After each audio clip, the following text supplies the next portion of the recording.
quelques mots d'introduction là sur l'intervenant, donc sur Frédéric Gonan, qui est ancien élève de l'École nationale d'administration, qui a commencé sa carrière en 2000 au ministère de l'économie et des finances. Je crois qu'on dit comme ça. Ça change tout le temps, mais en gros... Voilà. À l'époque, ça devait être ça. Il y passera 4 ans. En 2004, il rejoint le département des affaires économiques de l'OCDE, l'Organisation de coopération de développement économique. Et en parallèle, il soutient une thèse à l'École polytechnique, le sujet portant sur la réforme des retraites. En 2007, Frédéric Gonan souhaite être plus opérationnel. Il est nommé conseiller économique au cabinet du ministre de l'économie, des finances et de l'industrie à l'époque. C'est comme ça, Madame Lagarde.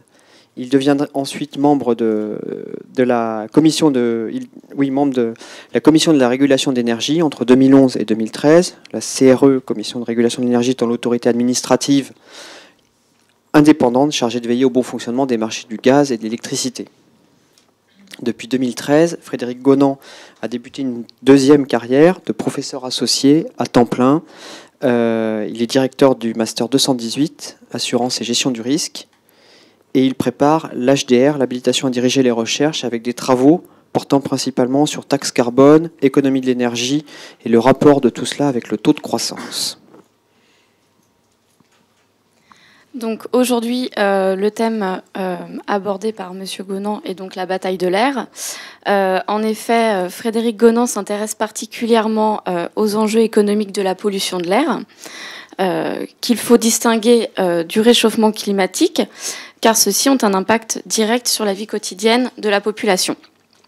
La pollution de l'air est un phénomène local ayant un impact immédiat sur l'économie et sur la santé publique. Au quotidien, c'est une problématique qui nous touche tous, notamment sur la visibilité et la transparence de l'air, pour les aéroports par exemple, l'usure prématurée des bâtiments, la biodiversité, le tourisme, l'agriculture et les primes des expatriés, avec, à titre d'exemple, donc les problèmes de bronchite et d'asthme des enfants. Et le problème le plus important, donc la mortalité prématurée de notre population. Les outils de réponse que M. Gonan va vous apporter sont donc au niveau des réglementations, des taxes et des quotas d'émissions. Donc ces diverses solutions seront détaillées lors de cette conférence. Par ailleurs, M. Gonan a publié un ouvrage qui va vous être présenté. Cet ouvrage est disponible depuis janvier 2015. J'en ai 10 exemplaires. Donc Il y en a des exemplaires, pour ceux que ça intéresse.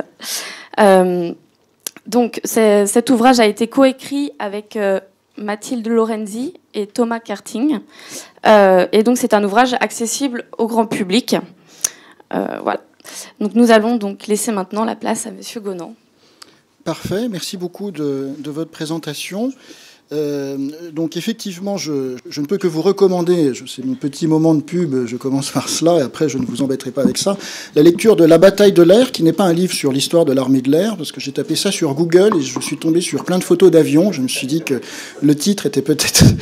on aurait pu... Enfin bon, les enjeux économiques de la qualité de l'air, on s'y retrouve, avec une photo de la Tour Eiffel qui rappelle l'épisode de mars 2014, où, comme vous vous en souvenez peut-être, on a eu un pic de pollution, avec des mesures de circulation alternée à Paris.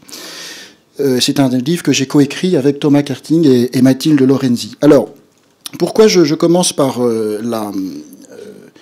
la couverture de la Tour Eiffel dans la pollution? C'est parce que le sujet de la pollution de l'air fait l'objet d'une prise de conscience des populations assez récente en Europe, même si le problème date en fait déjà d'un certain nombre d'années, notamment en Asie. Et de fait, la pollution de l'air, en première approximation, c'est quelque chose qui concerne depuis assez longtemps l'Asie, et notamment les grandes mégalopoles chinoises, notamment en Chine. Il se trouve que j'étais en voyage pour un colloque à Pékin mi-septembre, et j'ai pris, comme tout le monde maintenant, des selfies. J'ai montré les photos à une de mes étudiantes chinoises. La première réponse qu'elle a eue, qui moi ne m'avait pas traversé la tête, c'est elle m'a dit « Ah ben c'est bizarre, il y a du ciel bleu ». Et je lui ai dit « Bah oui, effectivement, il y a du ciel bleu ». Et là, j'ai traduit que pour elle, du ciel bleu à Pékin, c'était plutôt l'exception. Et le principe, c'était plutôt du ciel gris. Donc de fait, la pollution de l'air en Chine n'a rien d'anecdotique. Et c'est désormais un problème réellement politique. J'aurai l'occasion d'y revenir. C'est vraiment un thème de mécontentement des populations et un thème de mesures puissantes des pouvoirs publics chinois. C'est désormais remonté au plus haut niveau politique. Alors, je donne quelques chiffres là. L'Organisation mondiale de la santé, qui est au premier rang pour mesurer les niveaux de pollution partout dans le monde, le niveau de pollution de l'air, estime qu'en Chine, le niveau de pollution était environ 40 fois supérieur à un niveau considéré comme sans effet sur la santé. Donc, c'est même pas qu'on crève le plafond, c'est qu'on est à des multiples au-dessus du plafond.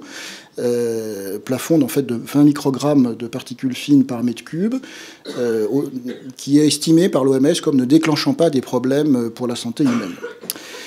Alors, la Chine, ce n'est pas toute l'histoire. Il y a beaucoup de pays pour lesquels on a les mêmes problèmes de pollution de l'air.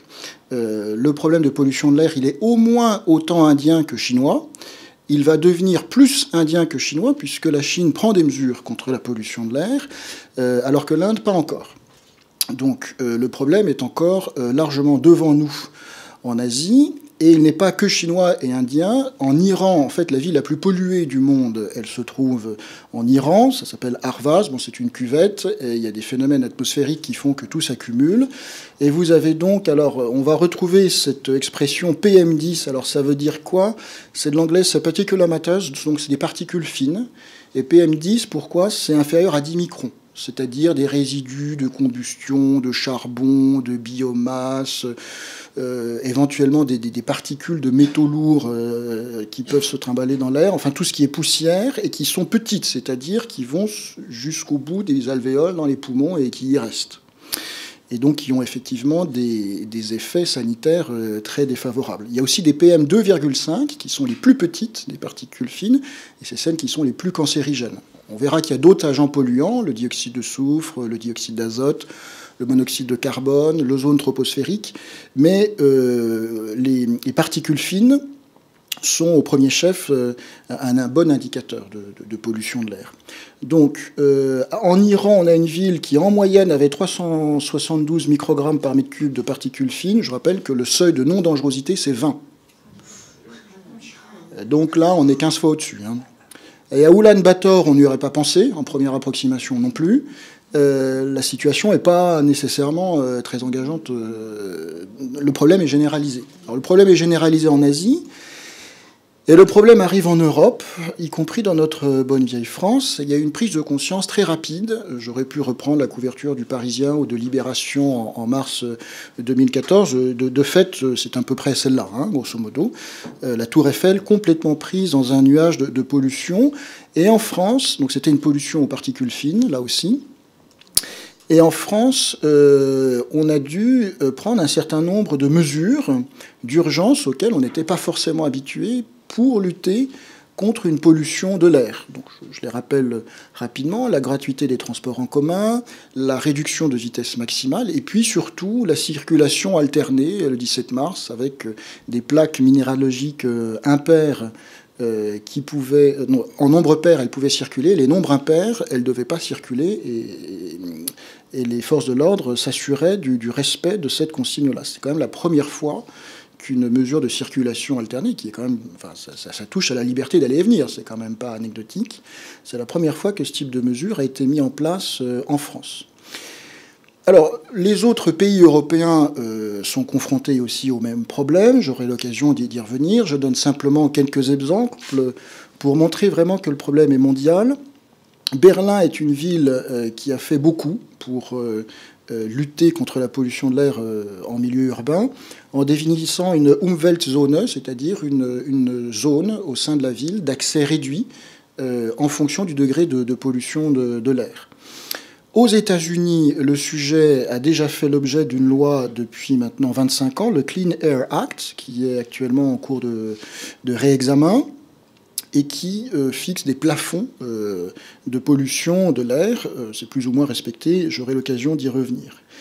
Et en Chine, comme je le disais tout à l'heure, le sujet prend une dimension politique, puisque en mars 2014, les pouvoirs publics utilisent quand même des expressions fortes, guerre contre la pollution de l'air, Il faut dire que, comme on l'a vu, le niveau de pollution de l'air est très élevé en Chine.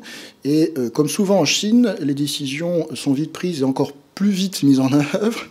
Et évidemment, c'est à l'échelle chinoise. Donc 1200 entreprises polluantes fermées, et 6 millions de véhicules anciens envoyés à la casse. Donc il y a tout un programme à grande ampleur, avec une responsabilisation des provinces chinoises, pour lutter contre la pollution de l'air.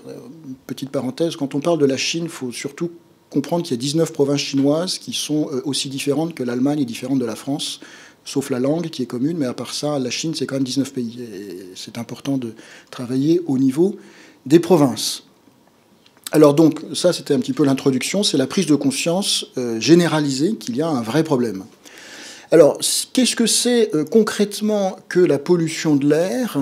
Je vais vous brosser à grands traits les principaux éléments qu'il convient d'avoir en tête. Les premiers agents polluants de l'air, je viens déjà d'en parler, sont les particules fines, donc dans le jargon les PM10 pour celles qui sont inférieures à 10 microns, et les PM2,5 qui est un sous-ensemble des PM10 pour les plus petites, qui sont donc les plus dangereuses, parce qu'une fois qu'elles sont dans les poumons, on ne sait pas très bien comment les en retirer. Il n'y a pas que ça, il y a le dioxyde d'azote, ou plus précisément, plus généralement, les oxydes d'azote, mais le NO2, c'est le plus connu. Donc ça, c'est le produit des moteurs diesel. Je simplifie, mais le diesel produit beaucoup de dioxyde d'azote. Le dioxyde de soufre, ça peut vous sembler un petit peu chimique, tout ça, mais c'était les fameuses pluies acides qu'on avait dans les années 80 en Europe. J'y reviendrai, c'est un problème qui était réel en Europe. Parce que, objectivement, les industries polluaient beaucoup au dioxyde de soufre, encore plus de l'autre côté du rideau de fer, d'ailleurs. Et on avait, moi je suis vosgien d'origine, et quand j'étais petit, effectivement, on voyait quand même des pluies acides. Alors pourquoi elles étaient acides ? Puisque le SO2, quand il se mélange à de l'eau, ça fait quand même de l'acide sulfurique, et sur les épines des épicéas et des sapins, ça fait quand même un résultat. À vrai dire, en Europe et aussi aux États-Unis, les émissions de dioxyde de soufre ont considérablement diminué. Pour le coup, il faut être optimiste. Là-dessus, on a su faire. En Europe, je crois qu'on a divisé par 15 les émissions de dioxyde de soufre en 30 ans, alors que l'économie continuait à croître. Dioxyde d'azote, ça on en produit beaucoup. Des particules fines, on patauge dedans, si je puis dire. Mais le dioxyde de soufre, il y en a moins. Je mentionne aussi le monoxyde d'azote, qui est, comme vous le savez peut-être, un poison sanguin, puisqu'il se fixe sur les globules rouges et il empêche l'oxygène de se fixer sur les globules rouges. Donc c'est un résidu industriel et à haute dose, il peut provoquer la mort assez rapidement. Et puis l'ozone troposphérique, alors vous vous direz, mais pourquoi l'ozone c'est méchant alors que je pensais que c'était bon ? Alors il y a deux types d'ozone. Il y a l'ozone stratosphérique, donc ça c'est celle qui est au-dessus de l'Antarctique et qui nous protège des ultraviolets. Et là aussi, les accords internationaux ont été efficaces. On n'a plus trop de problèmes de trous d'ozone, comme on pouvait l'avoir dans les années 90, mais dans les hautes couches de l'atmosphère. Alors que l'ozone troposphérique, c'est-à-dire dans les couches inférieures de l'atmosphère, est aussi un élément toxique. Voilà. Il y a un point qui est très important à avoir en tête, c'est la différence entre émission d'agents polluants et concentration d'agents polluants. La pollution de l'air, c'est quelque chose qui se dissout très vite. Exemple, vous êtes dans un embouteillage et vous êtes dans une voiture fermée. Et vous vous dites à tort que vous êtes protégé de la pollution puisque vous êtes dans votre voiture fermée. C'est exactement l'inverse. Vous prenez de la pollution plein nez parce que votre habitacle est fermé et les flux de pollution d'air se recyclent et grosso modo, vous accumulez la pollution de l'air. Le cycliste qui est sur la bande de cyclisme à 7 mètres de l'embouteillage prend beaucoup moins de pollution de l'air que vous dans votre voiture qui est dans l'embouteillage. Parce que les choses se diffusent très vite, se dissolvent très vite dans l'environnement. Selon le sens du vent et les mouvements de courant d'air, vous pourrez avoir une pollution de l'air qui sera 3 fois plus élevée d'un côté de la rue plutôt que de l'autre côté de la rue. Ce qui fait qu'on y reviendra, pour modéliser la pollution de l'air, il faut avoir des outils très fins. Parce qu'au sein de Paris, la pollution de l'air est tout sauf homogène. Tout sauf homogène. Et généralement, elle est même plus élevée à l'intérieur de votre appartement que dehors. On y reviendra. Oui, non, mais il y a plein de contre-vérités là-dedans. Il faut ouvrir vos fenêtres le matin. Donc voilà, émission, c'est pas parce qu'on émet beaucoup qu'il y a beaucoup de concentration. Évidemment, si on émet peu, en gros, il y aura peu de concentration. Mais c'est quand même deux choses qui sont assez différentes. Le rôle des conditions météo est critique. Selon la température, la luminosité, les vents, votre concentration peut être très très variable. L'épisode de pollution de l'air qu'on a eu à Paris en mars 2014 était très lié à des questions de courant d'air et de conditions météorologiques et anticycloniques. Alors, les conséquences, j'aurai l'occasion d'y revenir, je ne veux pas trop déflorer le sujet, mais je voulais dire simplement qu'au-delà de la santé, qui est la première idée qui vient à l'esprit en matière de pollution de l'air, on a beaucoup d'autres conséquences économiques de la pollution de l'air. Déjà, plus il y a de pollution de l'air, moins on y voit. Et donc, quand on est un avion qui doit atterrir à Los Angeles, parfois l'aéroport de Los Angeles est fermé à cause de ça. Et donc, il faut dérouter sur un autre aéroport. Ça représente un coût. Les rendements agricoles, effectivement, les polluants atmosphériques, notamment l'ozone, peuvent peser sur le taux de croissance des végétaux et des cultures. Et ce coût-là se mesure, parce que c'est une perte de productivité pour le secteur agricole. Et la Commission européenne s'est amusée dans un calcul, qui vaut ce qu'il vaut, mais qui a le mérite d'exister. Ça se chiffre quand même en milliards d'euros, après cette perte de productivité pour le secteur agricole. L'usure des bâtiments aussi, quand vous avez un air qui est pollué, en fait, ça attaque certains bétons, certains verres. En tout cas, ça génère une usure accélérée des bâtiments. La biodiversité aussi, vous pouvez avoir des espèces, des plantes, j'ai surtout des plantes en tête, mais qui sont assez sensibles à la concentration d'ozone troposphérique. Enfin, je pourrais continuer avec les primes de cadres expatriés des multinationales, j'y reviendrai, mais il y a beaucoup d'aspects. Oui. Ah oui, parce que pour emmener quelqu'un à Pékin, il faut le payer très cher maintenant. Parce que les gens savent que c'est très pollué. Moi, j'ai vécu à New Delhi 6 mois, et mes collègues qui avaient des enfants qui toussaient tout le temps, à la fin, les gens finissent par le savoir et disent Pékin, Inde, très bien, mais donnez-moi une prime pour avoir un purificateur d'air, puisque j'ai pas envie que mes enfants toussent tout le temps. Alors, deux focus dans ce transparent. Le cas particulier de la pollution de l'air intérieur, parce que jusqu'à maintenant, j'ai surtout parlé de la pollution de l'air extérieur, qui est le premier exemple qui vient à l'esprit. Mais la pollution de l'air, c'est un vrai sujet, pas très bien connu d'ailleurs. Les matériaux de construction peuvent émettre des composés chimiques, type formaldéhyde par exemple. Toute la problématique de la cuisine au feu de bois. Alors, pas trop dans nos contrées, mais en Afrique, dans certains pays, la cuisine se fait au feu de bois et traditionnellement à l'intérieur de l'habitat. Il y a certains pays où la cuisine au feu de bois se fait à l'extérieur de l'habitat, ça c'est un peu moins gênant, mais vous avez toute une problématique de monoxyde de carbone, de particules fines, très concentrées dans des habitats, à l'intérieur, où en gros la mère de famille fait de la cuisine. Et donc c'est les femmes et les enfants qui prennent plein de monoxyde de carbone, plein de particules fines dans les poumons, parce que vous avez une ventilation de l'air intérieur qui est insuffisante. Il y a un bon papier qui s'appelle The Killer in the Kitchen, la fumée, le tueur dans la cuisine. On a du mal à mesurer les effets sanitaires, on sait qu'ils ne sont pas bons, on sait qu'ils sont massifs, mais on a du mal un petit peu à mesurer tout cela. Bon, plus proche de nos latitudes, et de manière générale, tout ce qui touche produits d'entretien, de bricolage, vous avez plein de petites choses là-dedans qui génèrent des composés chimiques qui polluent en fait votre air intérieur. J'ai parlé du formaldéhyde, vous avez le radon, les éthers de glycol, les solvants, puis aussi les petits champignons. Tout ça n'est pas anecdotique. Je vous rappelle qu'on est en train de mettre en place petit à petit en France une réglementation sur la pureté de l'air intérieur dans les crèches.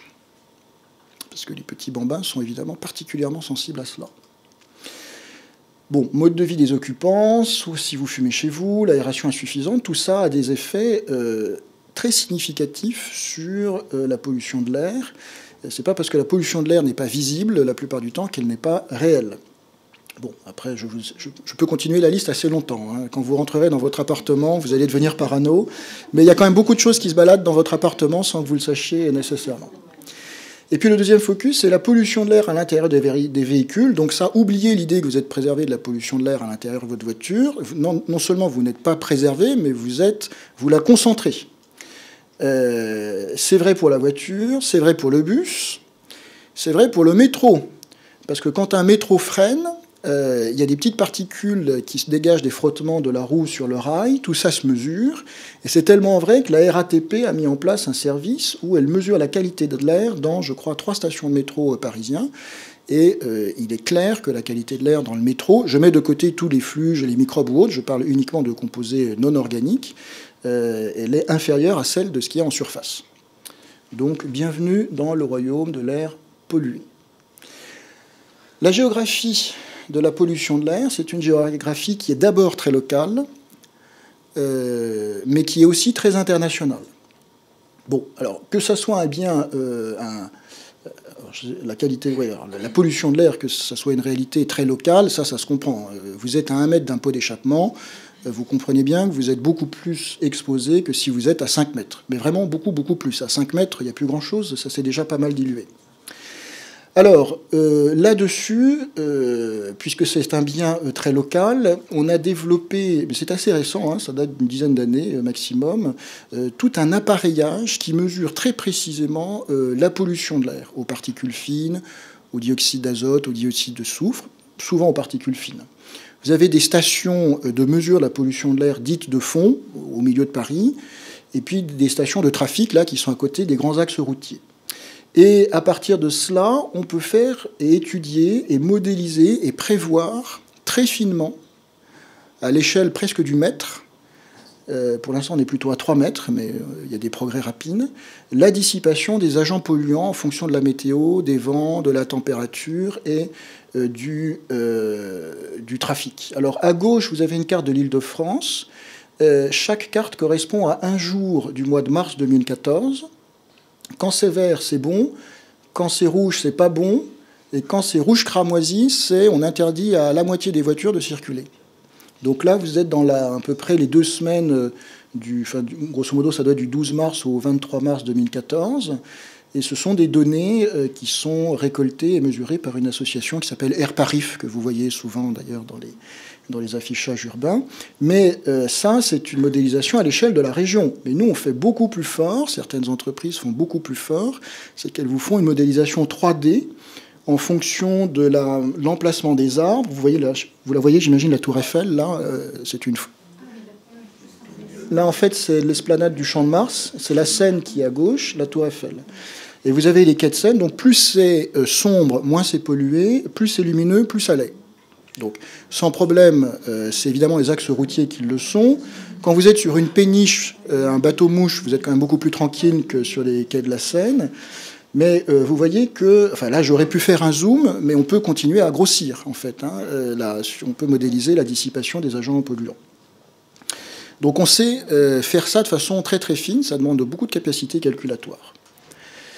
Il y a toute une communauté des acteurs de la qualité de l'air qui existe en France. Alors le CNA, c'est le Conseil national de l'air, qui est un peu le parlement des différents intervenants, associations, entreprises, agences gouvernementales, ministère de l'Environnement.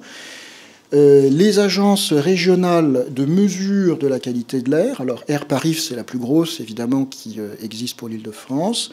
Et j'ai mentionné un outil qui est très intéressant, qu'on a en France, qui est même remarquable, l'OQAI, Observatoire de la qualité de l'air intérieur, qui fait des études remarquables, très fines, très intelligentes sur, en l'occurrence, la qualité de l'air intérieur, et qui intervient beaucoup sur la question actuellement des crèches.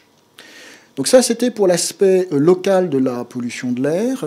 Il y a une dimension transfrontalière importante aussi, à vrai dire, qui date d'assez longtemps, puisque dès la fin des années 70 a été signée une convention des Nations Unies sur la pollution atmosphérique transfrontière à longue distance. Alors, en gros, c'était les premiers balbutiements consécutifs aux pluies acides au niveau européen. Bon, elle ne mange pas de pain puisqu'elle ne fixe pas d'objectifs contraignants, mais enfin, ça prouve quand même que le sujet est connu depuis un certain temps. En Asie, je donnerai des exemples, il y a une vraie problématique de la pollution transfrontalière, et c'est pour ça que les pays de l'ASEAN, donc les pays du pourtour d'Asie du Sud-Est, ont signé. Alors, haze, c'est le brouillard. Un accord d'échange d'informations sur les épisodes de pollution transfrontalière. Alors, par exemple, en juin 2013, du côté de l'Indonésie, donc les producteurs de bananes, si je me souviens bien, ont la mauvaise habitude de brûler les forêts pour libérer de la terre arable et planter des cultures. Évidemment, ça fait beaucoup de fumée, et quand il n'y a pas de chance, le vent rabat tout ça sur la Malaisie et Singapour, et ça crée un incident diplomatique, parce que Singapour s'est retrouvé dans un nuage de fumée âcre, de feux de forêt qui venaient de l'Indonésie. Sur le tourisme, ça a eu un effet puissant. Les avions ne pouvaient plus atterrir. Enfin, c'était plus de la blague, là. C'était pour de vrai. Et les Malais aussi ont beaucoup protesté. Bon, c'est sûr que la Malaisie et l'Indonésie ne s'aiment pas trop, mais ça déclenche de vraies tensions diplomatiques. Moi, j'ai été rechercher les communiqués de presse des Malais et des Singapouriens. C'était agressif. C'était agressif. Et ils demandaient une commission d'enquête. Le Parlement a voté une résolution. C'était un vrai sujet. Shenzhen, qui a une zone industrielle au sud de la Chine communiste qui pollue Hong Kong tant qu'elle peut. Donc les Hongkongais ne sont pas très contents. Alors, les Japonais ont fait, si je puis dire, une jaunisse, puisqu'il y a une enquête qui a trouvé des traces de mercure en haut du mont Fuji, au Resco Reference, et donc évidemment, c'était plutôt les Chinois qui ont été montrés du doigt, ce qui n'est pas impossible. Mais donc, il y a un sujet entre le Japon et la Chine sur la pollution chinoise qui, avec les vents, tombe sur le Japon. Et puis, lors de l'épisode de pollution en mars 2014 à Paris, il y a un certain nombre d'analystes qui disaient que c'est quand même un peu de la faute des Allemands qui produisent de l'électricité à partir du charbon. Difficile à dire, mais ce n'est pas complètement faux. Alors, pour ce qui est des aspects sanitaires, évidemment, j'ai combien de temps, Cécile, là? Peut-être que je suis un peu trop lent. Il vous reste encore 25 minutes. Bon, ok, alors je suis dans le bon rythme. Alors, les manifestations sanitaires pour tous, effectivement, tout le monde est concerné. Alors, bon, je vais passer un petit peu vite parce qu'il ne faut quand même pas qu'on finisse par déprimer complètement. Les pathologies associées à la pollution de l'air. Alors, pour ce qui est des particules fines, sans surprise, hein, c'est les bronchites chroniques, l'asthme, pour ceux qui sont sujets plus fragiles, le cancer du poumon, un grand classique, et les valeurs recommandées, les valeurs maximales de concentration en particules fines recommandées par l'OMS sont de l'ordre de 20 microgrammes par mètre cube. À vrai dire, on est presque tout le temps au-dessus, dans les grandes villes contemporaines, et elle recommande de ne pas dépasser 50 microgrammes par mètre cube sur 24 heures. En Asie, on est régulièrement largement au-dessus. Donc il y a de la marge de progression. Dioxyde d'azote, donc pour faire simple, ça c'est le diesel, même chose, bronchite, inflammation des voies respiratoires. Là aussi, l'OMS définit des seuils à ne pas dépasser et que généralement on dépasse. Dioxyde de soufre, on reprend plus ou moins les mêmes. Alors là, il y a les inflammations respiratoires, mais aussi oculaires, puisque quand vous avez un peu de dioxyde de soufre qui se mélange à l'eau qui recouvre votre globe oculaire, ça fait un peu d'acide sulfurique sur l'œil, et donc ça irrite. Là aussi, vous avez des seuils maximaux. Alors, dioxyde de soufre, comme je vous l'ai dit, les choses sont un peu plus maîtrisées en Europe et aux États-Unis. Monoxyde de carbone, donc là c'est plutôt des questions d'oxygénation du sang, maux de tête, nausées, vomissements, tout ça, ça pèse sur la productivité du travail, j'y reviendrai. Ozone troposphérique, même chose, donc là c'est un peu je passe en revue un petit peu tout ce qui peut vous arriver. Et alors je vous passe une espèce de jungle assez compliquée, parce que si l'OMS définit des seuils maximaux de pollution de l'air, pour ne rien simplifier, l'Europe a défini ses propres seuils, qui ne sont pas nécessairement les mêmes, et la France est arrivée derrière en définissant elle-même ses propres seuils, qui sont plus ou moins élevés par rapport aux autres. Donc il y a une jungle de seuils réglementaires, on ne s'y retrouve pas beaucoup. Et pour simplifier, moi je parle des seuils de l'OMS, parce que sinon après on ne comprend plus rien. Alors, le coût sanitaire. Moi j'aime bien citer cet exemple-là. On estime qu'en Europe, la pollution de l'air se traduit par une mortalité prématurée. Ça ne veut pas dire des gens qui meurent tout de suite maintenant. C'est simplement votre espérance de vie qui diminue. Et donc si votre espérance diminue, par exemple de 1%, je prends un exemple un peu trivial, 100 personnes dont l'espérance de vie diminue de 1%, c'est vraiment très schématique ce que je dis, 100 personnes dont l'espérance de vie diminue de 1%, on considère que ça fait un mort prématuré. C'est comme ça qu'on compte les choses. Donc vous n'avez pas des gens qui tombent dans la rue comme ça, arrêt de mort, simplement ils vont mourir plus tôt. Et après, on accumule la probabilité, on transforme ça en décès prématurés. Donc ça fait quand même 40 000 personnes en Europe, 400 000 personnes en Europe, 400 000 décès prématurés, hein, alors qu'il y a 40 000 morts sur les routes en Europe par an. Et vous savez qu'en France, on est à peu près 4 000. Donc 10 fois plus. La pollution de l'air, c'est 10 fois plus de mortalité prématurée que les accidents de la route. Ça laisse un peu songeur.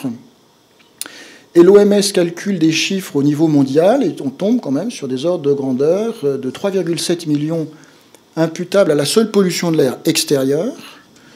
Donc je vous donne quelques ordres de grandeur. La plupart, c'est des AVC. Le cancer du poumon, c'est plutôt un peu plus limité, mais il y a beaucoup d'AVC. Et puis il y a la pollution de l'air intérieure, qui rajoute encore un certain nombre de décès, ce qui fait qu'à la fin, chaque année, la mortalité prématurée, les décès prématurés sont l'équivalent de 7 millions de personnes. Alors, bon, il y a toujours une incertitude, évidemment, sur ces chiffres-là, mais ce qui est sûr, c'est que ça se compte en millions. Ça fait pas l'ombre ça fait pas un pli.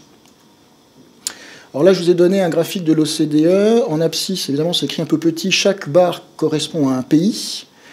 Les petits points, oubliez-les, c'est le chiffre de 2005, mais la petite barre, et en ordonnée, vous avez le nombre de morts, de mortalité prématurée. Donc tout en haut, ça fait 1 200 000 morts, et la grande barre à droite, hein, c'est la Chine. Donc à peu près 1 million de morts prématurées par an dues à la pollution de l'air. Et la grande barre européenne, c'est apparemment la Hongrie. Non, je suis un peu étonné. Enfin, c'est vrai que je savais que c'est très pollué. Il faudra que je vérifie le point. Ça doit être ramené en équivalent pour 1000 habitants, je pense. Oui, c'est ça.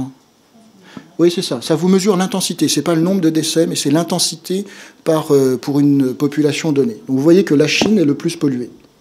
Et la courbe qui est juste à gauche de la grande courbe chinoise qui est à l'extrême droite, celle qui est juste à gauche de la grande courbe chinoise, c'est l'OCDE. Donc ça vous montre qu'en gros, l'intensité de la mortalité en Chine est 2,5 fois plus élevée que dans l'OCDE. Ça veut dire quand même que dans les CDE, c'est pas négligeable. Alors, il y a d'autres aspects. Les aspects sanitaires, c'est évidemment une grande question pour la pollution de l'air, mais la pollution de l'air a d'autres conséquences. Je parlais tout à l'heure des primes d'expatriation. Donc là, on y est. C'est une réalité pour Pékin et pour New Delhi. Pollution de l'air et banlieusard, bah oui, parce que si vous joignez tout ce que j'ai dit depuis le début, quelqu'un qui est dans sa voiture, qui passe 2,5 heures par jour dans sa voiture dans les embouteillages, il est beaucoup plus exposé à la pollution de l'air qu'un autre, et donc les risques sanitaires sont décuplés pour lui. Pollution de l'air et tourisme, effectivement, Pékin, ça se mesure, hein, les agences de tourisme savent très bien que désormais Pékin est une ville dont la fréquentation touristique est en baisse sensible à cause de cela. Singapour, le tourisme, c'est 5% du PIB de Singapour. Donc, lors de leur épisode de pollution à cause des Indonésiens qui brûlaient leurs forêts, le tourisme s'est juste arrêté pendant 2 semaines parce qu'on ne pouvait pas faire 10 mètres à Singapour sans cracher ses poumons. Donc, il y a un vrai impact mesurable, mesuré sur le tourisme dans des zones où le tourisme est traditionnellement une ressource importante. Et puis, pollution de l'air et prix immobilier. Et oui, plus on saura la mesurer, la pollution de l'air, plus on fera des indicateurs de pollution de l'air au niveau local, plus cela va commencer à influencer les prix immobiliers. Et ça commence d'ores et déjà. Je faisais une conférence sur ce sujet en décembre et j'ai fait la connaissance d'une collègue de Nanterre qui travaille avec une collectivité territoriale à l'élaboration d'indicateurs d'attractivité de cette collectivité territoriale. Et parmi ceux-là, il y a la pollution de l'air. Et donc, qui dit indicateur d'attractivité dit effet sur l'immobilier. On sait très bien aussi que les immeubles qui sont en proximité du périphérique sont décotés. Alors, c'est sans doute lié au bruit et au fait que la vue depuis la chambre du petit bébé n'est pas très extraordinaire. Mais ça, c'est un sujet qui est appelé à se développer, d'autant plus que maintenant, on va commencer à la mesurer pour de vrai, la pollution de l'air. Alors, les coûts économiques sont colossaux. Il faut bien comprendre là de coûts.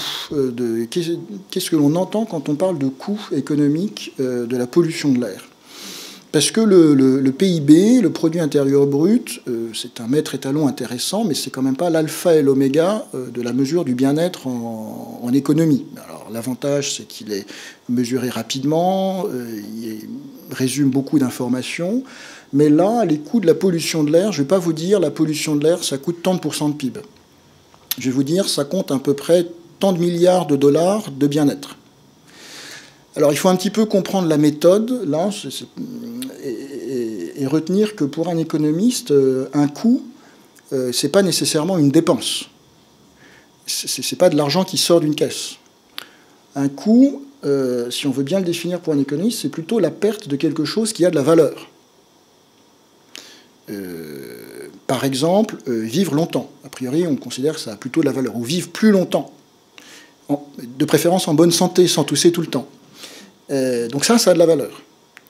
Et donc si à cause de la pollution de l'air, je perds des années en bonne santé, je considère que ça a un coût. Et le travail de l'économiste, c'est d'imaginer une méthode pas trop absurde qui transforme ce coût en bien-être-là en euros. Alors, c'est pas parfait, mais au moins ça existe. Et je trouve que d'un point de vue théorique, c'est quelque chose qu'on sait faire assez bien. On part de ce coût de la mortalité prématurée que les épidémiologistes nous donnent. Ils nous disent, ben voilà, un poumon qui est soumis à tant de concentration de particules pendant tant d'années, il va développer un pourcentage de cancer du poumon de temps, une probabilité de temps. Et donc, en moyenne, la personne va vivre, en moyenne, en bonne santé, tant de mois ou de trimestres ou d'années en moins. OK.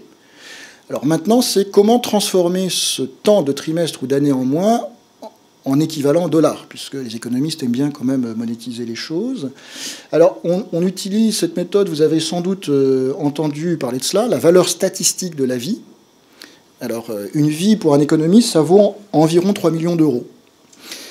Alors, il n'y a aucun cynisme là-dedans. Enfin, je le dis un peu brut de décoffrage.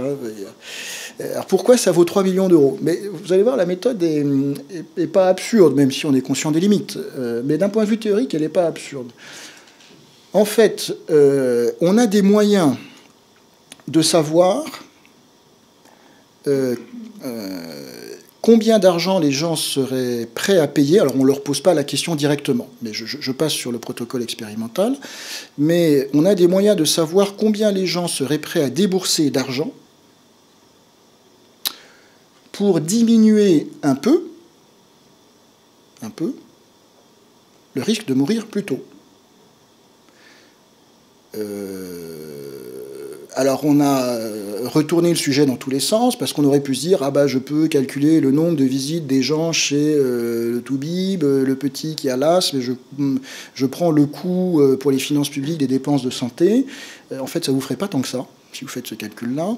Et je vous passe les détails, mais si vous adoptez ce genre de mesures, vous êtes presque sûr de faire des doubles comptes. Enfin, ça soulève la méthode intuitive qui consiste à dire combien de gens vont chez le Toubib multiplié par le prix d'une visite chez le médecin, plus les gens qui ne vont pas travailler parce qu'ils sont malades, multiplié par leur salaire. Si vous faites cette méthode-là, ça a l'air intuitif, mais en fait, ça soulève de vrais problèmes méthodologiques. C'est qu'en fait, on n'est pas sûr de tout mesurer, on ne sait pas ce qu'on mesure, et il y a sans doute des problèmes de double mesure. Donc ça devient vraiment compliqué. La façon dont, pour le moment, on procède, elle a de vrais fondements en théorie. Alors, si on peut faire mieux, on fera mieux, mais pour l'instant, on ne sait pas comment faire. C'est, à partir d'un certain protocole de questions auprès des gens, c'est dire combien vous êtes prêt à payer pour diminuer un peu la probabilité de mourir plus tôt. Et donc ça, on le sait. Alors, je vous ai détaillé un peu le calcul. Et après, on peut en déduire le coût statistique d'une vie, c'est-à-dire combien une collectivité serait prête à mobiliser d'argent pour économiser l'équivalent d'une vie. Et la réponse, c'est en gros entre 1,5 et 4,5 millions, et donc on tape sur 3 millions. C'est un peu comme ça que ça se calcule. Donc vous voyez la démarche, on sait combien il y a de morts prématurées, on multiplie ça, je fais très vite, par 3 millions, et vous obtenez un total d'un paquet de milliards sur le coût économique de la pollution de l'air. Voilà, la valeur statistique de la vie, ça ne veut pas dire combien vous, individuellement, vous êtes prêt à payer pour sauver votre peau. C'est juste la somme des consentements à payer d'une population pour éviter qu'il y en ait un qui meure. Donc, quand on multiplie par 3 millions d'euros toute la mortalité prématuré. Évidemment, on a des ordres de grandeur qui sont assez considérables. En toute objectivité, on ne peut pas dire que tout cela soit très précis. Et on peut considérer que ça peut varier du simple au triple. Mais là où c'est intéressant, et j'y reviendrai plus tard, c'est que quand on fait de la dépollution, quand on met en place des politiques de dépollution de l'air, ces politiques ont un coût. Mais elles permettent d'économiser aussi, de faire gagner du bien-être. Et donc, si on connaît le coût en bien-être d'une politique de dépollution de l'air et qu'on connaît son avantage en bien-être, on peut vérifier si on n'est pas en train de dépenser des fortunes par rapport à ce qu'on va gagner en termes de bien-être, ou si au contraire, on n'est pas en train de dépenser peu d'argent pour un effet de retour considérable sur le bien-être. Or, il se trouve que c'est le cas. Il n'y a pas à dépenser beaucoup pour gagner beaucoup en bien-être. J'y reviendrai. Donc, je vous ai donné des ordres de grandeur pour la Chine et l'Inde. Donc, au total, les estimations suggèrent que les coûts de la mortalité liés à la pollution de l'air, c'est gigantesque, de l'ordre de 3 000 milliards de dollars.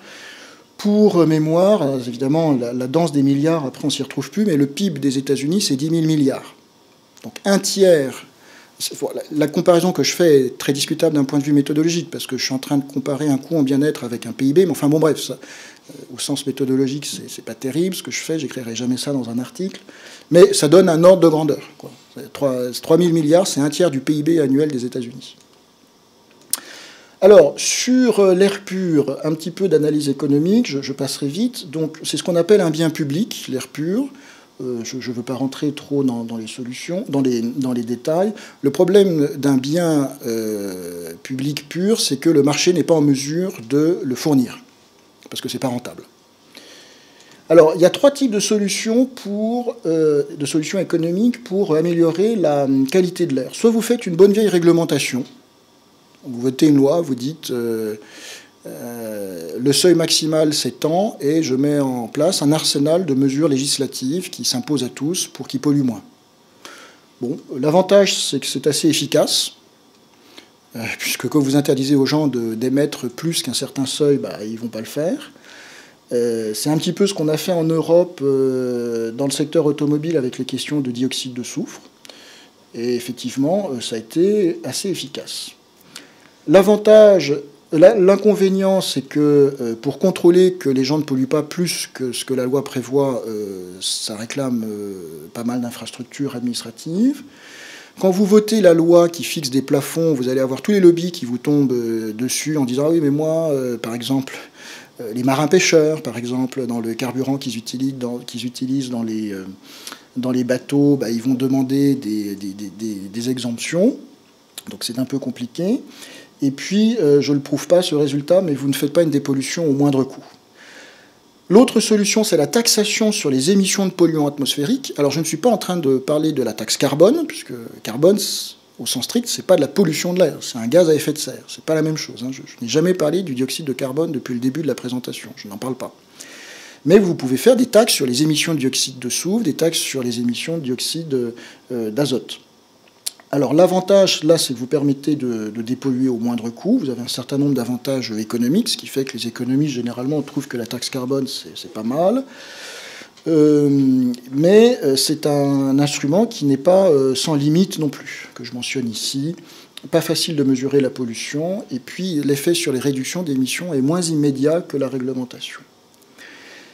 Et puis l'instrument le plus sophistiqué, que les économistes aiment beaucoup, parce que quand c'est sophistiqué, ils trouvent ça sympathique, c'est un marché de droit à polluer, c'est-à-dire vous dites à quelqu'un, si tu veux polluer, vas-y, mais tu paieras, tu dois acheter une autorisation pour cela, et cette autorisation, il l'achètera à quelqu'un qui aura obtenu cette autorisation en polluant moins. Bon, ça existe en Europe pour le dioxyde de carbone, ça a été mis en place aux États-Unis pour le dioxyde de soufre, et ça a très bien fonctionné. Les mêmes avantages que la taxe sans ses inconvénients. La limite, c'est que c'est pas facile à mettre en œuvre et parfois ça marche pas du tout. Par exemple, on le voit bien, le marché des quotas d'émissions du dioxyde de carbone en Europe, il a un petit peu de mal à fonctionner, même si l'idée est bonne. Le principe est bon, la mise en œuvre est compliquée. Et parfois, le diable est dans les détails. Alors, la protection contre la qualité de l'air, elle a encore beaucoup de progrès à faire. Bon, là, je vais passer vite. Le grand problème de l'Europe, c'est les émissions d'oxyde d'azote. C'est quand même lié notamment au problème du diesel. Je vous passe en revue tout le train de mesures, de réglementation que Bruxelles commence à faire passer sur le sujet. Ça s'est beaucoup accéléré depuis une dizaine d'années. Stratégie sur la pollution de l'air depuis 2005. Donc ça, maintenant, je dirais, les documents bruxellois sur la pollution de l'air sortent à un rythme très régulier, comme l'administration bruxelloise sait les produire. Ils sont très longs, ils sont très épais, ils sont très ennuyeux, mais ça commence à mordre sur l'activité économique. Là, je vous montre un petit graphique. Alors, en rouge, vous voyez l'évolution des émissions de dioxyde de soufre en Europe depuis le début des années 80. Donc, vous voyez que ça diminue considérablement, alors que le dioxyde d'azote, en bleu, ça baisse, certes. Et ça, c'est le résultat notamment de nouvelles réglementations en matière de moteurs diesel. Mais la baisse est quand même nettement moins forte que pour le dioxyde de soufre. Ah tiens, là j'ai un petit truc. Bon, peu importe. Sur la Chine. Alors, la Chine, son problème, c'est pas tant le dioxyde d'azote que les particules fines. Il faut toujours se souvenir que la Chine, l'énergie utilisée et consommée par la Chine, à 80%, ça vient du charbon. Et elle a des réserves de charbon énormes. Donc, elle n'est pas pressée de changer. Sauf que maintenant, sa pollution de l'air est tellement massive que ses problèmes sanitaires sont considérables. La Chine, c'est clairement le premier pollueur atmosphérique mondial. Je viens de vous parler des particules fines. Le dioxyde de soufre, elle est aussi assez championne. Elle émet plus de dioxyde de soufre que les États-Unis et l'Europe réunis. Donc la Chine, ça pollue en ce moment beaucoup. Je vous ai donné là, je viens de parler du dioxyde de soufre. Pour ce qui est des particules fines, donc de moins de 10, je vous ai donné quelques seuils qui vous montrent que déjà, en moyenne, on est nettement au-dessus du seuil de 70 microgrammes par mètre cube. Vous vous souvenez peut-être que je vous avais dit que pour les particules fines, le seuil de l'OMS, c'était 20 microgrammes par mètre cube. 20 microgrammes par mètre cube, c'est quand il n'y a pas de problème pour la santé. À 70 microgrammes par mètre cube, on a une mortalité qui augmente de 15%. En Chine, on est déjà à 1,5 fois le 70. Le charbon, je viens d'en parler. Alors, le fait est que maintenant, la Chine met vraiment les bouchées doubles pour lutter contre la pollution de l'air. Ils ont mis en place des objectifs de réduction d'émissions de particules fines et de dioxyde de soufre qu'ils ont atteints. Ce n'est pas des petits objectifs, c'est du moins 10, moins 15, moins 20%. Et donc là, ils y vont avec de la réglementation. Ils ferment des usines, ils envoient des voitures à la casse. Donc la Chine, alors évidemment, elle vient de très loin, mais elle se met à la politique de pollution de l'air de façon intense. Alors, la pollution de l'air, ça fait naître une véritable filière industrielle, de marché, que vous ne soupçonnez peut-être pas. Vous avez des ingénieurs, vous avez des gens qui travaillent dans la métrologie, des gens qui travaillent dans l'épuration, des gens qui font du conseil, des gens qui font de la formation, des gens qui travaillent, j'y reviendrai, sur l'amélioration des dispositifs de climatisation dans les bâtiments. On considère que cette filière représente 10 000 emplois directs en France. Ce n'est pas énorme, ce n'est pas négligeable. Vous avez toute une filière qui s'occupe de mettre en place les normes de qualité de l'air dans les établissements recevant du public. Je parlais des crèches tout à l'heure. Et là, il y a des normes qui sont en train d'être mises en œuvre. Donc, qui dit une norme dit des corps de métier qui arrivent pour modifier les conditions de bâtiment de votre bâtiment pour faire en sorte que la qualité de l'air intérieur corresponde aux normes. Vous avez de plus en plus les constructeurs automobiles qui mettent en place des dispositifs pour limiter la pollution de l'air à l'intérieur de vos véhicules. Et il y a un point que j'aimerais souligner, c'est que la purification de l'air, ça peut faire gagner de l'argent aux entreprises en matière d'efficacité énergétique. Alors, vous vous dites, mais pourquoi? En fait, ça s'explique assez bien. La manière habituelle de lutter contre la pollution de l'air intérieur, je vous l'ai dit tout à l'heure, c'est ventiler.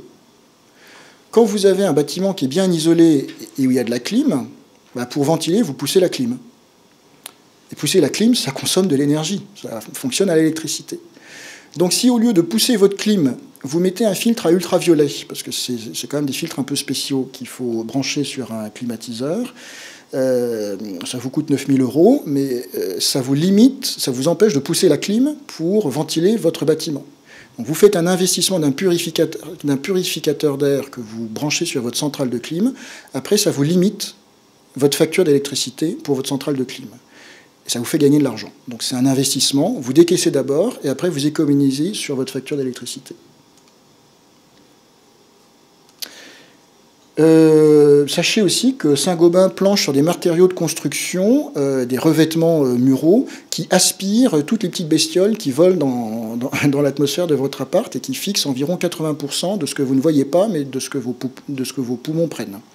Donc là aussi, il y a de la recherche-développement qui se développe.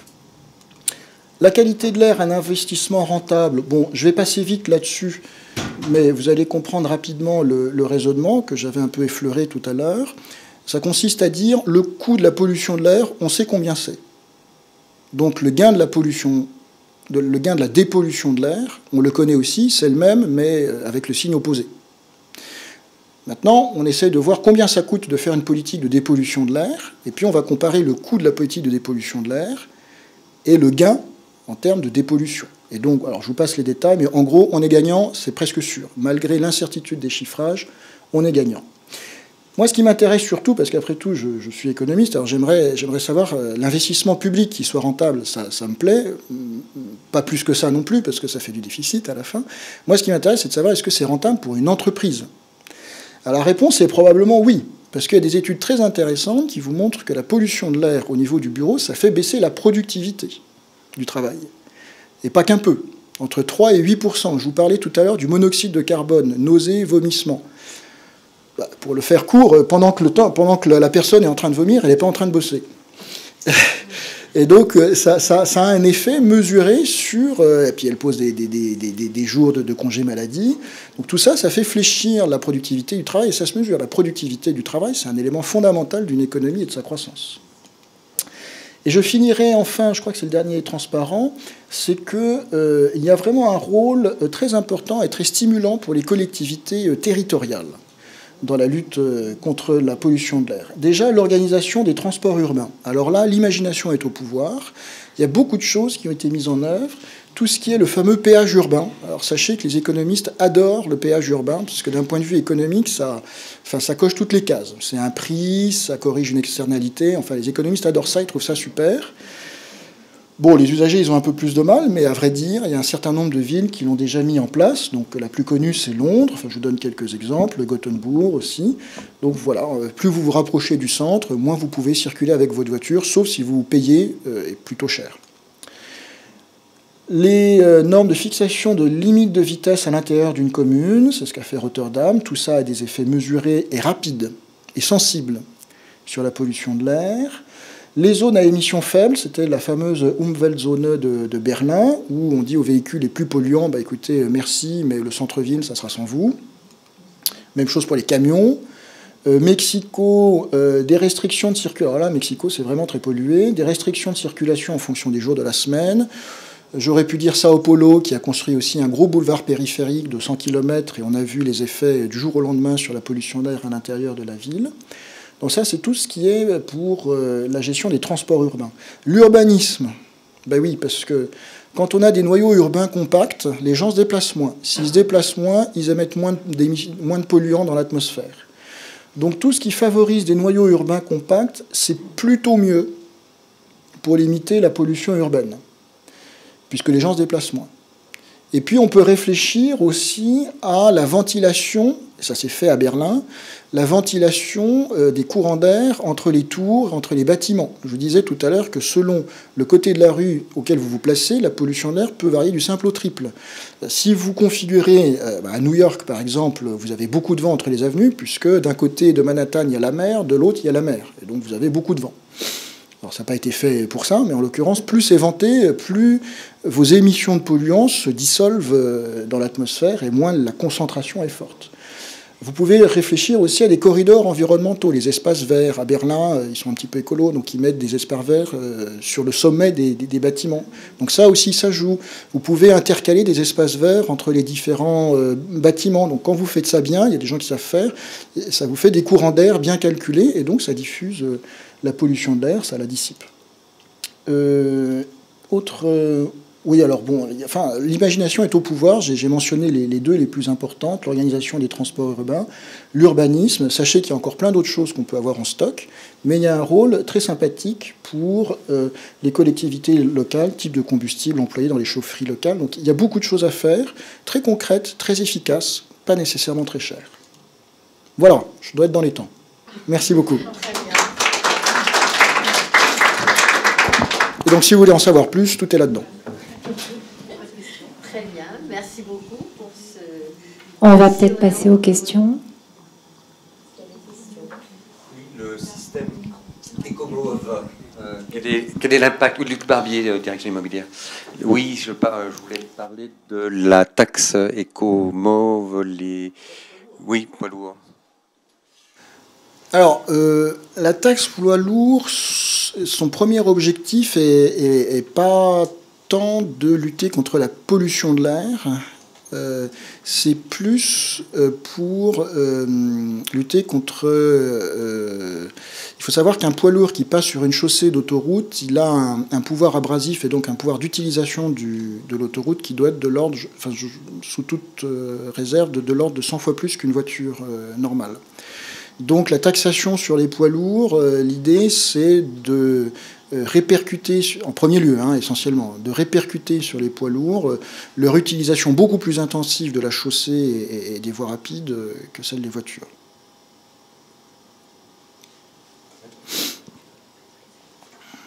Pour lutter contre la pollution de l'air, vous n'avez pas parlé des plantes qui neutralisent la pollution. Or, quand on va chez Nature et Découverte, on voit des grandes publicités, des plantes d'intérieur qui neutralisent la pollution. Alors, je ne sais pas si c'est pour les particules ou... Alors, ce que fait il faudrait que j'expertise plus précisément ce point, mais il y a potentiellement un mélange entre ce que fait une plante avec le dioxyde de carbone et ce que fait une plante avec une particule fine. C'est-à-dire qu'avec la photosynthèse, effectivement, une plante, elle vous prend le dioxyde de carbone et elle le transforme en oxygène, en fait.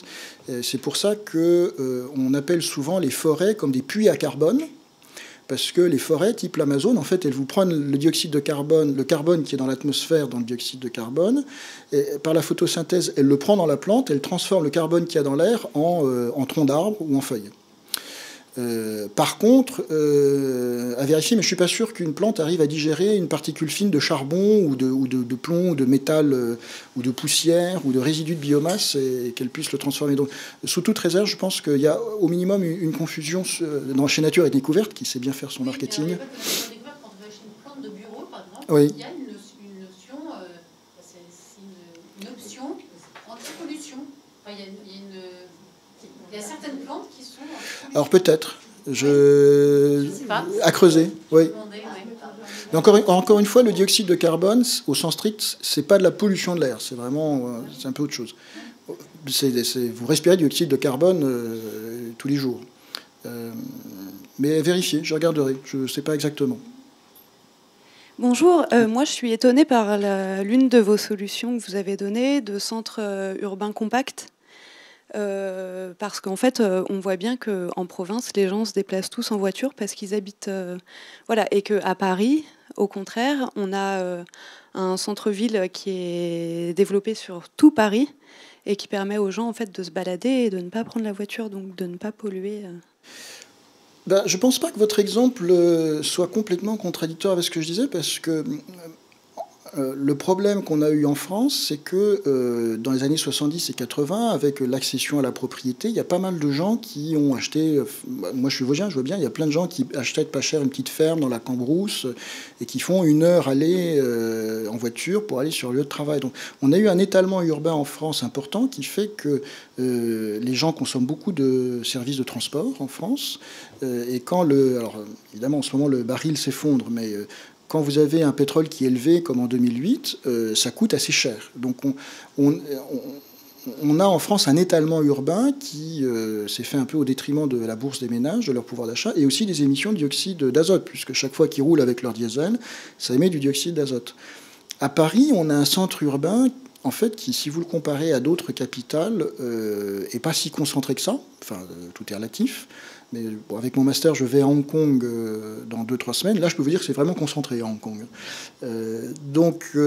Alors, dire que c'est une solution, moi, je suis pas trop urbaniste, mais c'est vrai qu'il y a une grande... C'est un peu le sens du vent, si je puis dire, de faire des centres urbains pas trop étalés, avec de l'habitat vertical, pour limiter les déplacements. Alors, est-ce que c'est efficace? Ça a l'air de l'être. J'avoue que moi, je suis pas spécialiste de ces questions-là. Mais je pense que l'exemple que vous citiez est plutôt congruent avec ce que je présentais, sauf erreur de compréhension, toujours possible de ma part. Non, mais je pensais en fait au commerce. Voilà, les commerces, lorsqu'ils sont rassemblés à un même endroit, tout le monde y va en voiture, en fait. Je pense aux centres commerciaux en province. Rassemblés au même endroit, vous prenez la voiture, vous faites Conforama, vous allez dans le magasin à côté, ça limite l'idée... Oui, mais les gens prennent leur voiture pour aller à la boulangerie, c'est ça que je veux dire, en fait. Ouais, mais qu'est-ce que vous proposeriez autrement, alors? Eh ben, c'est-à-dire qu'à Paris, il y a des boulangeries dans tous les quartiers. Ce qui n'est pas le cas dans d'autres villes où on doit nécessairement se déplacer en véhicule, quoi. Je pense que ça touche peut-être à la présence de centres commerciaux à l'extérieur des villes. Ça, oui. Ouais. C'est peut-être une problématique plutôt petit commerce versus grande distribution. C'est possible. C'est un point. Donc on peut retirer de votre question un appel vibrant au maintien du petit commerce. Ce qui milite d'ailleurs, contre le travail dominical, puisque le travail dominical, vous avez un effet, je sors de mon sujet, mais comme j'ai travaillé là-dessus, vous avez un effet de cannibalisation très fort des grandes surfaces contre les petits commerces. Donc ça ne crée pas vraiment d'emploi. Ça passera sur YouTube, ça. Dans la construction des bâtiments, on tient compte des économies d'énergie. On parle toujours effectivement de la réduction d'énergie. Est-ce qu'on tient compte maintenant de la réduction de la pollution Alors de plus en plus, oui. Je citais une technologie Saint-Gobain là rapidement dans une de mes slides, dans un de mes transparents. J'essaie de retrouver dans le livre un moment où on donne un certain nombre de technologies. Voilà, c'est ça, une technologie de Saint-Gobain qui s'appelle Active Air, qui est intégrée dans des produits de type plâtre, placo.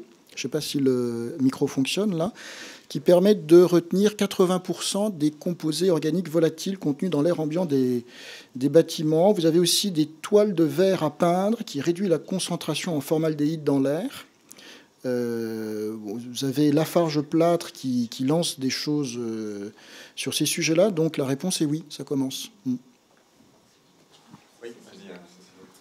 Je ne sais pas si c'est dans le sujet, mais moi, j'habite Vincennes depuis 4 ans, par exemple, vraiment pas très loin du bois.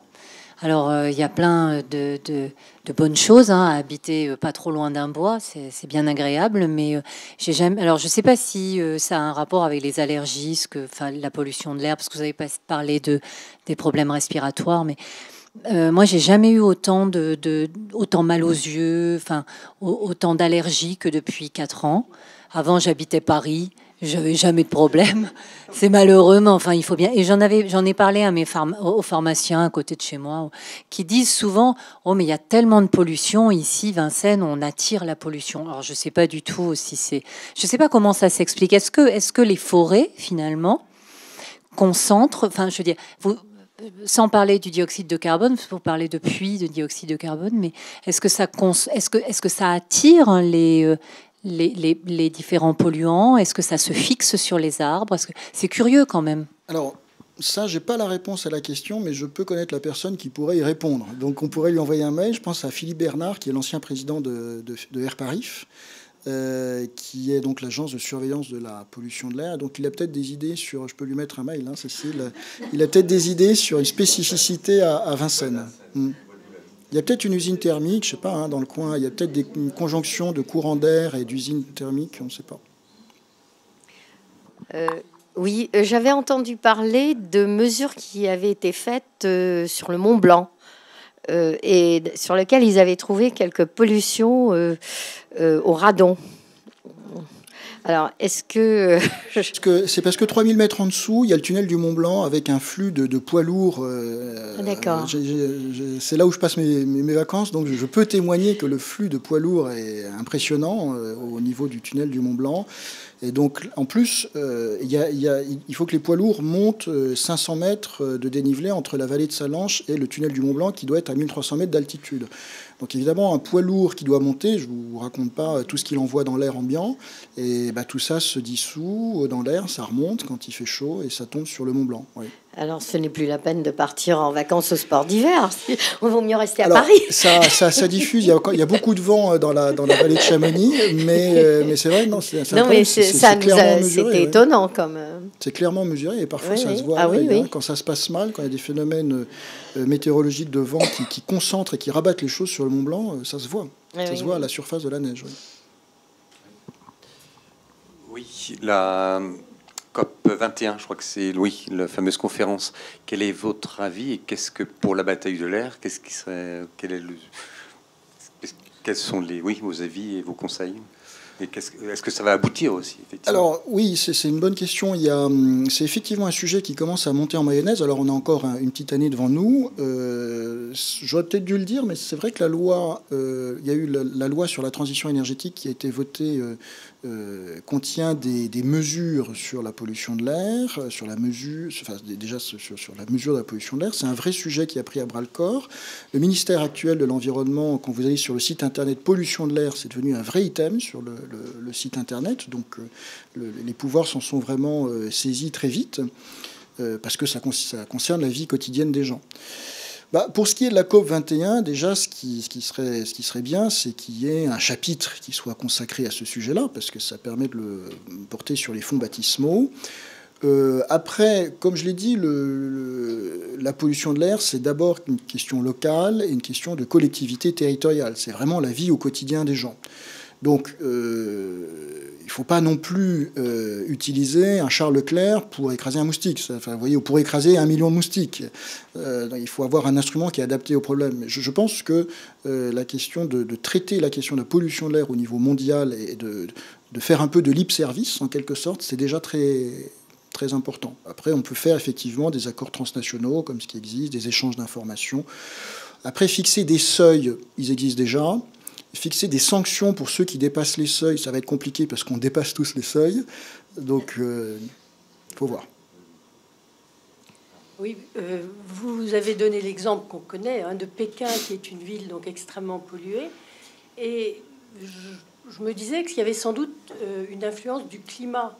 C'est-à-dire que la même quantité de particules dans une ville peut-être autre que Pékin ne générerait pas la même pollution. Oui. Et que donc l'Inde et la Chine, peut-être pour des raisons climatiques, et peut-être pas que, bien sûr, mais aussi pour des raisons climatiques, sont des pays qui ont peut-être une exposition au risque de pollution plus élevée. Enfin, alors oui et non. La taille de la Chine.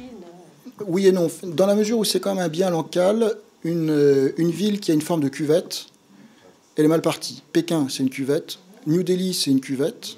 Grenoble, c'est une cuvette. Je ne sais pas, je ne suis pas sûr. Oui.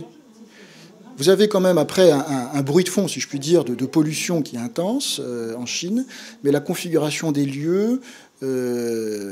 Alors après, vous avez des facteurs, macro-climatiques. C'est sûr que quand il pleut, quand vous avez la mousson, la mousson, ça lave. Donc quand il pleut sur les particules qui sont dans l'air, les gouttes d'eau prennent... Puis la mousson, je ne sais pas, vous avez vu déjà une mousson, mais c'est comme la douche le matin que vous prenez. Et voilà. Donc ça rince absolument tout. Donc, les pays où il pleut beaucoup, c'est clair, et on le voit aussi en Californie, il y a eu des mesures qui ont été faites. Les pays humides, ils ont quand même pas ils ont un problème de particules fines qui est très faible. Par contre, s'ils émettent beaucoup de dioxyde de soufre, ils vont avoir un petit problème d'acide sulfurique sur les toits et sur la peau des gens, quoi. Mais c'est vrai que les pays où il pleut beaucoup, il y a peu de problèmes. L'air froid, ça plaque plutôt la pollution au sol. L'air chaud, ça monte. Bon, donc vous pouvez avoir des effets comme ça. C'est surtout les précipitations qui jouent. Ouais.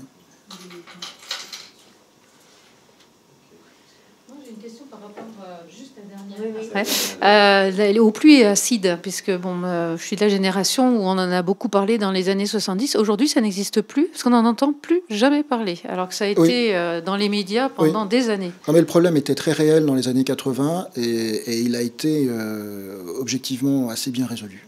Ouais, c'est un succès. C'est comme l'ozone stratosphérique. Sur une bonne note. Merci beaucoup.